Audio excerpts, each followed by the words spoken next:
The camera opens not on the red carpets of Hollywood, but on the cold, metallic bars of a prison cell. It is the mid-1990s, and a young man with a face once hailed as the future of cinema sits alone, staring at a blank wall. That man is Robert Downey Jr., once celebrated as a prodigy, a star who could embody Chaplin himself with uncanny brilliance. He is now reduced to a cautionary headline: another actor destroyed by addiction. The echoes of keys turning, guards shouting, and the muffled voices of other inmates drown out the applause he used to know. This is not the Robert Downey Jr. who the world would later cheer as Iron Man, the billionaire playboy turned savior of the Marvel Universe. No, this is Robert the addict, Robert the prisoner, Robert the Hollywood exile.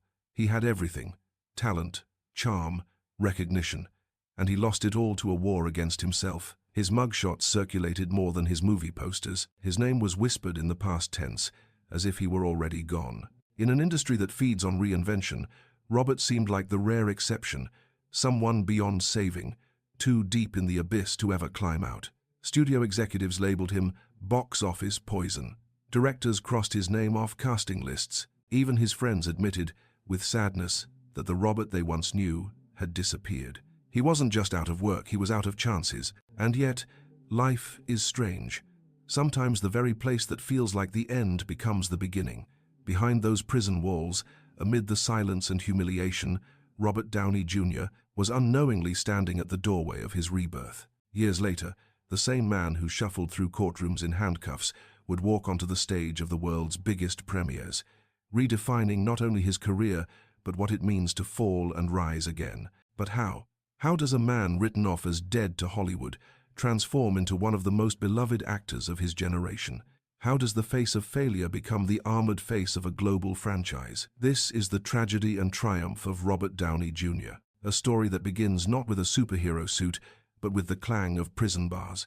Before the headlines, the handcuffs, and the roaring comeback, Robert Downey Jr. was simply a boy born into a world that shimmered with art and chaos in equal measure.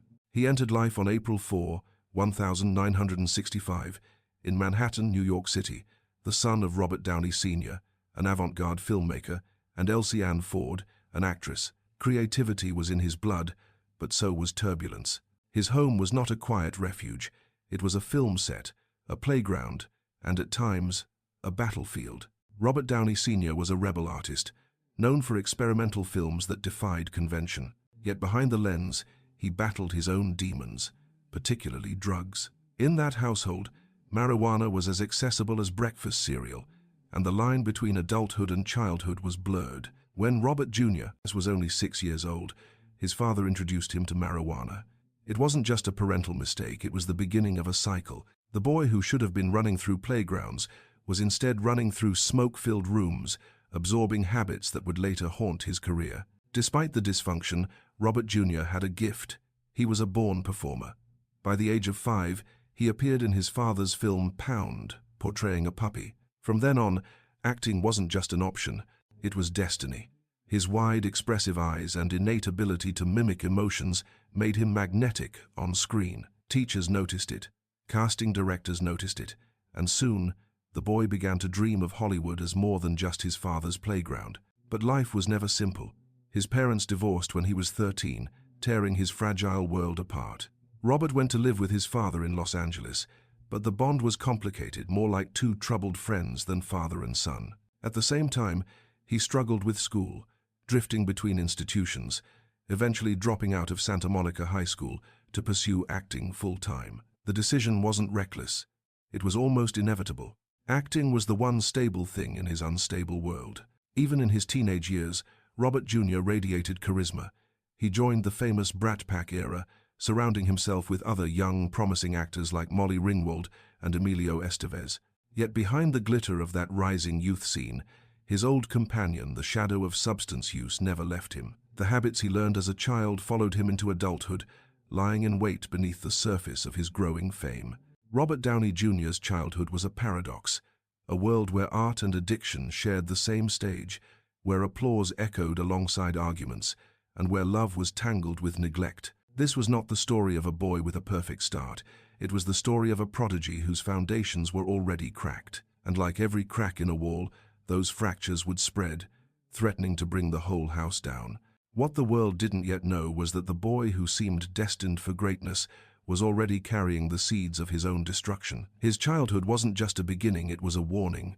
By the early 1980s, Robert Downey Jr. was no longer just the child of a rebellious filmmaker, he was stepping into his own spotlight. At 17, he left the safety net of school and dove headfirst into the unstable waters of Hollywood. He joined the cast of Saturday Night Live in 1985, a moment that should have been a dream come true, yet the timing was wrong. The show was struggling, and so was Robert. He lasted only one season, his potential overshadowed by the chaos of a floundering program. For many, it could have been the end, but for Robert, it was only the beginning. In the years that followed, he carved his way through Hollywood with roles in Weird Science, 1985, and Less Than Zero, 1987. The latter was hauntingly prophetic. Robert played Julian, a wealthy young man destroyed by drugs. The performance was chillingly real because it wasn't entirely an act. Critics praised him, but his friends worried. The role was a mirror of his own life, and it seemed he was slipping too easily into the character's hollow eyes and desperate habits. Yet nothing could eclipse his raw talent. Robert had the kind of presence that reminded audiences of the greats, an ability to inhabit a role with both vulnerability and sharp intelligence. The industry noticed. In 1992, his career reached a peak when he portrayed Charlie Chaplin in Richard Attenborough's Chaplin. For the role, Robert trained rigorously, studying Chaplin's walk, voice, and mannerisms. His transformation was uncanny. The performance earned him an Academy Award nomination for Best Actor, and for a moment, it seemed as if Robert Downey Jr. was destined for the pantheon of Hollywood legends. The press called him the next Brando. Casting directors lined up. He had proven that he wasn't just another actor, he was an artist, capable of carrying the weight of cinematic history on his shoulders. In the 1990s, he starred in films like Natural Born Killers, 1994, Only You, 1994, and Restoration, 1995. He could move from romantic comedy to dark drama with ease, his versatility unmatched. For audiences, Robert was magnetic. For critics, he was a revelation. But success didn't silence the demons. The same shadows that followed him from childhood crept into his adult life. The parties, the Hollywood nights, the endless temptations, Robert indulged them all. Drugs were no longer an occasional vice. They became a crutch, a constant companion. Friends recalled that he could show up on set brilliant one day and broken the next. It was a duality that made him both fascinating and frightening to those who worked with him.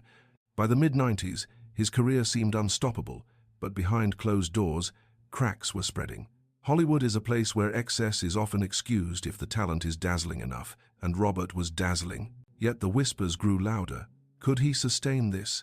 Could a man living so recklessly carry the weight of stardom? His rise was meteoric, but it was unstable, built not on discipline, but on flashes of genius, held together by fragile willpower. For every applause he earned, there was a night spent lost in haze. For every accolade, there was a relapse. Robert Downey Jr. wasn't just walking the path to stardom, he was walking a tightrope stretched dangerously thin between glory and collapse. The world had seen the brilliance. The tragedy was that they were about to see the fall. The 1990s should have been the decade where Robert Downey Jr. cemented his place as one of Hollywood's brightest stars, and for a while, it seemed that way. He was on the cover of magazines, attending exclusive parties, and starring in high-profile films. Yet beneath the glitter of red carpets and glowing reviews, something far darker was brewing. As his fame soared, so too did his battles with addiction. In the late 90s, Robert's life took a drastic turn. The high-flying actor who had once dazzled critics with performances in Chaplin and Natural Born Killers was becoming increasingly unreliable. Drugs and alcohol, which had always been lurking in the background, began to take center stage in his life. His behavior became erratic. He was often late to set, unable to remember lines, and, at times, completely incoherent. By 1996, Robert's addiction had spiraled out of control. He was arrested multiple times, and the list of offenses seemed to grow longer with each year. drug possession, driving under the influence, public intoxication. Each arrest was more than just a headline. It was a sign that his once promising career was disintegrating before the world's eyes. It wasn't just the legal troubles that defined his downfall. In 2001, after another drug-related arrest, Robert was fired from Ally McBeal, the TV show that had resurrected his career just a few years earlier. It was a crushing blow. Here was a man who had been nominated for an Emmy, celebrated as one of the most talented actors of his generation, now being cast aside as a liability. The network, the producers, and even his friends had reached their limit. The actor who once had the world at his feet was now cast into Hollywood's deepest shadows. In and out of rehab, Robert seemed to be stuck in a loop of despair, with no way out. He was in and out of jail, his reputation tarnished beyond repair. By now the phrase "wasted potential" seemed to follow him like a dark cloud. What had once been a promising career was now a cautionary tale of excess, addiction, and loss. Hollywood had written him off. He was the cautionary tale that studios and agents whispered about behind closed doors. Do not hire him. He's finished. But even in the darkest moments, Robert never gave up. Despite the setbacks, despite the endless battles with his own mind and body, there was still a flicker of hope. He had a family that never abandoned him. His wife, Susan Levin, who believed in him when no one else did, and his son, Indio, who reminded him of the love he had to give and the future he still had the chance to build. By 2003, Robert entered rehab one last time. This time, something changed. He was determined to fight, not just for his career, but for his life. Rehab wasn't just another stop on the endless merry-go-round of recovery. It was the beginning of his redemption. It was 2003, and Robert Downey Jr. was, once again, at rock bottom. After years of arrests, rehab stints, and failed attempts to reclaim his career, he faced the very real possibility that he might never see the light of Hollywood again. His name had become synonymous with the words "lost potential" and "tragic fall," echoing through the corridors of Tinseltown like a death knell. But deep inside, Robert wasn't done. If anything, the prison of his own making had ignited a will to live that he had never known before. In rehab, he found a new kind of clarity. His drug addiction had controlled him for decades, but now Robert had a clear purpose: to rebuild his life. It wasn't just about overcoming addiction. It was about reclaiming the parts of him that he thought were gone forever: his career, his happiness, and his sense of self-worth. His wife, Susan Levin, played an instrumental role in his rebirth. She became his anchor, his guiding star, and the one person who never doubted his potential, even when everyone else had. Her unwavering belief in him became the foundation of his transformation. In 2004, after emerging from rehab with a renewed sense of purpose, Robert began to pick up the pieces of his broken career.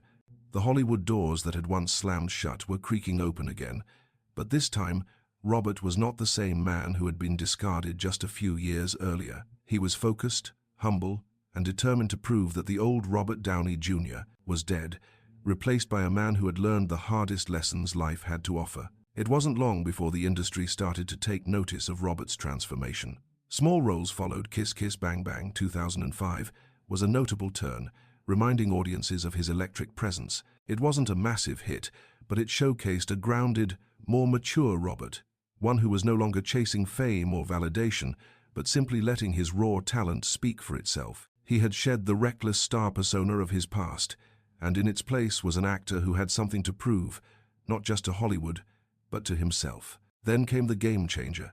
In 2008, Marvel Studios took a chance on Robert Downey Jr., casting him as Tony Stark in Iron Man. At the time, it seemed like a bold risk. Robert was seen as a liability by many in the industry. He was the actor who had once been given up on, the one whose career had been almost entirely defined by his personal demons. But Marvel's gamble paid off in ways no one could have predicted. Iron Man didn't just revitalize Robert's career, it created a new cultural icon. The charismatic, flawed, and deeply human Tony Stark became the perfect role for Robert, almost as if the character was a mirror to his own struggles and triumphs. The world watched as Robert gave life to the billionaire genius with a heart of gold, and they saw not just an actor playing a role, but a man who had fought his own demons and come out victorious. For the first time in years, Hollywood embraced him again, not as a washed-up star, but as a living legend. With Iron Man came an avalanche of other opportunities. Robert became the face of the Marvel Cinematic Universe, playing Tony Stark in a series of films that would define the next decade of cinema. By the time he suited up for the Avengers, 2012, Robert wasn't just back, he was on top of the world. And for the first time in his life, it wasn't about fame or fortune, it was about redemption. His comeback story wasn't just a personal victory, it was a victory for anyone who had ever fallen and wondered if they could ever get back up. Robert Downey Jr. proved that no matter how far you fall, no matter how broken you are, there's always a way to rebuild, to find meaning again, and to rise from the ashes. By 2023, Robert Downey Jr.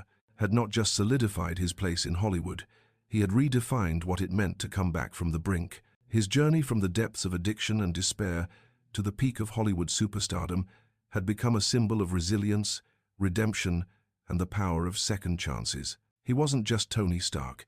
He was living proof that even the most shattered souls could rise again, stronger and more determined than ever before. With his portrayal of Tony Stark, Robert's legacy transcended the role of a superhero. He became the face of a new Hollywood hero, the man who had been broken but never destroyed. His performances in the Iron Man and Avengers films created an entire generation of fans who saw themselves in his character, flawed, human, yet capable of greatness. Beyond the flashing lights of the red carpet and the roar of box office success, Robert's true legacy was the message he sent to the world, that change is possible, that mistakes don't define you, and that the journey to redemption is often the most powerful part of a story. But even as he stood at the pinnacle of his career, questions lingered. Could Robert truly leave behind the demons that once haunted him, the whispers of his past, his struggles with addiction, his many arrests? The public humiliation remained, though quieter than before. Was his success truly complete, or was there still a part of him yearning for something more? Had he truly come to terms with the mistakes he made, or was there a part of him that still needed to heal? Moreover, his legacy, as iconic as it is, raises another question. What happens when the actor who embodied Tony Stark, the very heart and soul of the Marvel Cinematic Universe, finally steps away from the spotlight? Robert Downey Jr. has given so much of himself to the world, but what does the future hold for him? As he continues to explore new projects and take on different roles, it's clear that his journey is far from over. The story of Robert Downey Jr. is one of the most compelling in Hollywood, but the chapters ahead are still being written. In the end, Robert's journey is more than just the story of an actor who found fame and fortune. It is the story of a man who rediscovered himself, rebuilt his life, and found the strength to face his past. His life is a testament to the fact that even in the darkest moments, there's a way back to the light. The question that remains, though, is this: what's next for Robert Downey Jr.? His journey will continue to inspire millions, but the next chapter of his story has yet to unfold. And for all the accolades and applause, one thing remains certain: his story is far from over.